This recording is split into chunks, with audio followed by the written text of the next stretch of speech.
புரியுதா? ஏன் கவலையா இருக்கீங்கன்னா சார் இதை ஃபர்ஸ்ட் பீரியட்லேயே வச்சுருக்க கூடாதா சார், ஹோம்ஒர்க் இல்லாமல் ஹோம்ஒர்க் கட்டாமல் தப்பு சார்னு ஒரு கூட்டம். சந்தோஷமா இருக்கவங்க யாருன்னா இந்த பீரியடுக்கான ஹோம்ஒர்க் வந்து சில பேர் எழுதாம வந்திருப்பாங்க. அவங்க வந்து சார் நல்ல வேலை தப்பிச்சிட்டோம் சார் அப்படின்னு சொல்லி இருக்கீங்களா? அப்படி இருக்கீங்களா? சரி, எப்படியோ நாங்கள் உங்களை காப்பாற்றிட்டோம். இப்போ என்னன்னா நான் ஒரு முக்கியமான விஷயம் சொல்ல போறேன், நீங்க கொஞ்சம் கவனிப்பீங்களா?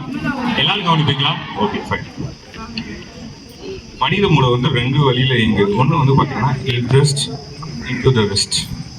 ஒரு குழந்தை வந்து அமைதியா இருக்குன்னா அது என்ன பண்ணிட்டு இருக்குன்னு கேட்டீங்கன்னா ஏதோ ஒரு பொருளை வச்சு விளையாண்டுட்டு இருக்கும். அப்போ அதுக்கு இன்ட்ரெஸ்ட்ல இருக்கும்போது அமைதியா இருக்கும். அதே குழந்தை பாருங்க எதுவுமே செய்யாம இருந்துச்சுன்னா என்ன பண்ணும், ஓடும் தவு எல்லாம் பண்ணிட்டு இருக்கும். அதே குழந்தை மறுபடியும் ஒரே இடத்துல இருக்கணும்னா அது எப்போ அமைதியா இருக்கும்? தூங்கிட்டு இருக்கும்போது. ஒண்ணு ஏதாவது ஒரு இன்ட்ரெஸ்டோட இருக்கும்போது அந்த குழந்தை அமைதியா இருக்கும். அதே மாதிரி தூங்கிட்டு இருக்கும்போது ஒரே இடத்துல இருக்கும். ரெண்டு நேரத்துல தான் ஒரே இடத்துல இருக்குமே தவிர மற்ற நேரங்கள்ல அங்கிட்ட இருந்து ஓடிக்கிட்டே இருக்கும். நம்ம பிரெயினும் அப்படிதான் இருக்கு. இப்ப நீங்க வந்து ஒரு இன்ட்ரெஸ்டா ஒரு ஒர்க் பண்றீங்க, எப்ப இன்ட்ரெஸ்டா ஒர்க் பண்ணுவீங்க? எப்ப இன்ட்ரெஸ்டா ஒரு பையன் வந்து பிடிச்ச விஷயத்த பண்ணிட்டு இருக்குமோ இன்ட்ரெஸ்டா இருப்பேன். என்னன்னா ஃபார் எக்ஸாம்பிள் அவருக்கு வந்து மேக்ஸ் போட ரொம்ப பிடிக்கும். அப்படி யாராவது இருக்கீங்களா? அதுக்கு நிறைய எதிரி இருக்கீங்களா? இல்ல, ஓகே, சப்போர்ட்டர்ஸ் இருக்கீங்க. இப்போ இந்த பசங்க வந்து மேக்ஸ் போடும்போது ரொம்ப இன்ட்ரெஸ்டா இருப்பாங்க. ஓகே, இப்போ நான் உங்களுக்கு ஒரு கொஸ்டின் கேட்குறேன். மேக்ஸ்ல ஒரு சம்மு போட்டுட்டு இருக்கீங்க. ஃபார் எக்ஸாம்பிள் மென்சுரேஷன் சாப்டர், ரெக்டாங்கிளுக்கு லென்த் இன்டு பிரெட் கால்குலேட் பண்ணணும். இதே ஏரியா ஆஃப் சர்க்கிள் பையா ஸ்கொயர்னு சொல்லுவாங்க. இது சில நேரங்களில் கஷ்டம், அந்த ரேடியஸோட வேல்யூவை பொறுத்து. நீங்க போட்டுட்டு இருக்கும்போது ஒருவேளை உங்களுக்கு சரியா வரல, நீங்க என்ன பண்ணுவீங்க? சில பேர் என்ன பண்ணுவாங்கன்னா மறுபடியும் முயற்சி பண்ணுவாங்க, அவங்க வந்து சக்சஸ் பண்ணுவாங்க லைஃப்ல. சில பேர் என்ன பண்ணுவாங்க, ஐயோ எனக்கு இது வரல முடியாது அப்படின்னு சொல்லி தூக்கி போட்டுருவாங்க. இப்போ இன்னும் கொஞ்ச நாள் கழிச்சு அபோவ் 18 அபோவ் 19 போகும்போது இந்த மாதிரி நிறைய ஒரு விஷயங்களை நீங்க போகும்போது தடைகள் நிறைய வரும். தடைகள் வரும், எதிர்ப்புகள் வரும். அந்த நேரத்தில் சில ஸ்ட்ராங்கா இருக்கவங்க என்ன பண்ணுவாங்கன்னா தடைகளை வந்து உடைக்க விரும்புவாங்க. அதே மாதிரி எதிர்ப்புகளை தாண்டி போக விரும்புவாங்க. அப்படி முடியாதவங்க என்ன பண்ணுவாங்கன்னு கேட்டீங்கன்னா சோர்ந்து உட்காந்துருப்பாங்க.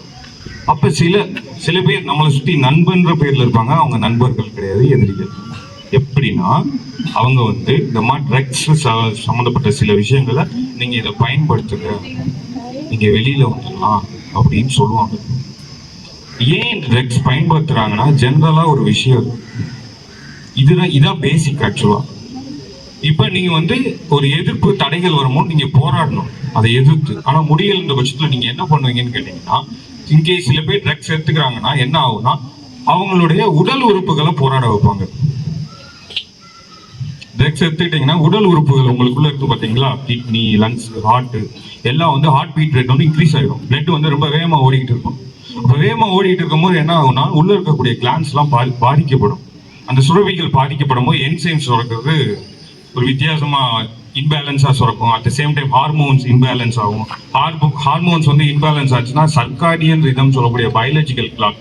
காலையில 8 மணிக்கு சில பேருக்கு பசிக்கும், ஏன்னா அவங்க 8 மணிக்கே சாப்பிட்டு பழக்கப்பட்டிருப்பாங்க. சில பேருக்கு காலையில 10 மணிக்கு பசிக்கும், ஏன்னா அவங்க 10 மணிக்கே சாப்பிட்டு பழக்கப்பட்டிருப்பாங்க. சில பேருக்கு மதியம் 2 மணிக்கு பசிக்கும், ஏன்னா அவங்க 2 மணிக்கு சாப்பிட்டு பழக்கப்பட்டவங்க. இந்த பயாலஜிக்கல் கிளாக் வந்து நீ 2 மணி வந்தவனே நீ சாப்பிடுன்னு சொல்லும். அந்த நேரத்தில் நீங்க சாப்பிட்டாகணும். ஆனா நீங்க ட்ரக்ஸ் எடுத்துக்கிட்டீங்கன்னா அந்த பயாலஜிக்கல் கிளாக் பாதிக்கப்பட்டு நீங்க எப்ப தூங்குவீங்க, எப்ப சாப்பிடுவீங்கன்றது உங்களுக்கே தெரியாம உங்க உடம்பும் மறந்துடும், நீங்களும் மறந்துடுவீங்க. இப்ப ஆக்சுவலா நீங்க போராடணும் எதை தடைகளை எதிர்த்து. ஆனா நீங்க போராடினால உங்க மனசை நீங்க ஏமாற்றுறதுக்கு ட்ரக்ஸ் எடுத்து உங்க உடம்பு வந்து போராட வச்சு அப்ப என்ன ஆகும்னா பாதிக்கப்பட்டு. நல்லா நினைச்சு பாருங்க, நம்ம எதிர்த்து போராடுறது ஒரு பெரிய விஷயமா இல்ல நம்ம உடம்புக்குள்ள இருக்க உடல் உறுப்புகளை போராட வைக்கிறது. ஏற்கனவே நமக்கு கஷ்டம் வந்துருச்சு, அப்ப நம்ம நல்லா இருக்கிற உடம்பையும் கெடுத்து விட்டோம்னா நம்மகிட்ட எதுவுமே இல்லை போராடு. அப்படி ஒரு விஷயம் நம்ம பண்ணணுமா? பண்ணக்கூடாது. அப்ப நம்ம உடம்பை வந்து பாதுகாக்கணும். ஓகே சார், நீங்க சொல்றதெல்லாம் சரி. நான் சோர்ந்து போயிட்டேன், அப்ப நான் வந்து இன்டு த ரெஸ்ட் போலன்னா என் பிரெயின் வந்து என்னை ஒத்துக்கிறாரு அப்படின்னா இன்டு த ரெஸ்ட் போய் ஆகணும்ல. அப்ப இன்டு த ரெஸ்ட் போகும்போது நான் என்ன சொல்லுவேன்னு கேட்டீங்கன்னா, நீங்க தான் ஸ்கூல் ஸ்டூடெண்ட்ஸ், இன்டு த ரெஸ்ட்டுக்குள்ள இன்ட்ரெஸ்ட் உருவாக்கும். எப்படி சார் உருவாக்கலாம்? நீங்க ஏதாவது ஐடியா இருந்தா சொல்லுங்க. உங்களுக்கு ஏதோ பிரைஸ் வருதுன்னு சொன்னாங்க, நல்லா ஆன்சர் பண்ணீங்கன்னா சரி, அவங்க கொடுக்கலாம் பரவாயில்ல, நான் கூட கொடுத்துருவேன். இன்டு த ரெஸ்ட்டுக்குள்ள போகும்போது இன்ட்ரெஸ்ட் எப்படி உருவாக்கலாம்? சரிங்க சார், நீங்களே எப்போ இன்டு த ரெஸ்ட்டுக்குள்ள போவீங்க? ஸ்கூல்ல இருக்கும்போது இன்டு த ரெஸ்ட் போக முடியுமா? பெட்ல பெஞ்சில் பத்து தூங்குனா விட்டுருவாங்களா அவங்கள? முடியாது. அப்ப எப்போ போகலாம்? ஈவினிங் 5 o'clock மேல. சில பேருக்கு அப்பயே டியூஷன் சொல்லி ஒரு இதை உருவாக்கி விட்டுருவாங்க. அப்படி இல்லைன்ற பட்சத்துல இன்டூரியர் ரெஸ்ட் போலாமா சாயங்காலம்? அப்ப இன்டூரியர் ரெஸ்ட்டுக்குள்ள நீங்க போறீங்க, அதுல எப்படி நம்ம இன்ட்ரெஸ்ட் உருவாக்க முடியும்? நமக்கு பிடிச்ச கேம் விளாண்டா, நமக்கு பிடிச்ச கேம் விளாடுறோம், கபடி, கிரிக்கெட், இந்த மாதிரி கேம்ஸ்குள்ள போனோம்னா ஒரு இன்ட்ரெஸ்ட் உருவாகுமா? நல்லா யோசிச்சு பாருங்க. இன்னைக்கு சொல்றேன் கேட்டுக்கோங்க. இன்னும் ஒரு 30 வருஷம் கழிச்சு நீங்க, ஐ திங்க் இன்னைக்கு ஒரு 10 வயசா இருந்தா 30 வருஷம் கழிச்சு 40 வயசா இருக்கும். ஓகேங்களா? அப்ப வரையும் நீங்க அதை ஞாபகம் வச்சுக்கோங்க. ஒரு கேம்ல நீங்க சக்சஸ் பண்ணும்போது கிடைக்கிற சந்தோஷமோ, இல்ல அதே கேமை கண்டினியூ பண்ணி நீங்க பெரிய கிரிக்கெட்டராவோ, இல்ல ஒரு ஃபுட்பால் பிளேயராவோ, இல்ல நீங்க ஒரு பெரிய ஒரு நல்ல எஜுகேஷனுமே ஒரு கேம் தான், அதுல வந்து நீங்க ஜெயிச்சு ஒரு பெரிய ஆபீசர் ஆயிட்டீங்கன்னா அப்போ கிடைக்கிற சந்தோஷமும், உங்க அப்பா அம்மாவுக்கு கிடைக்கக்கூடிய அந்த சந்தோஷமும் இதுல இருக்க எந்த ட்ரக்ஸ்னாலையும் கொடுக்க முடியாது. புரியுதுங்களா?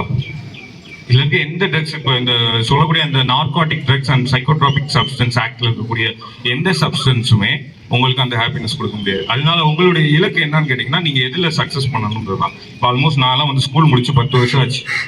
இப்போ எனக்கு என்ன ஆசைன்னா, மறுபடியும் ஸ்கூல் யூனிஃபார்ம் போட்டு உங்களோட உட்கார முடியும்னா ஆசை. ஆனால் அது எனக்கு கிடைக்காது.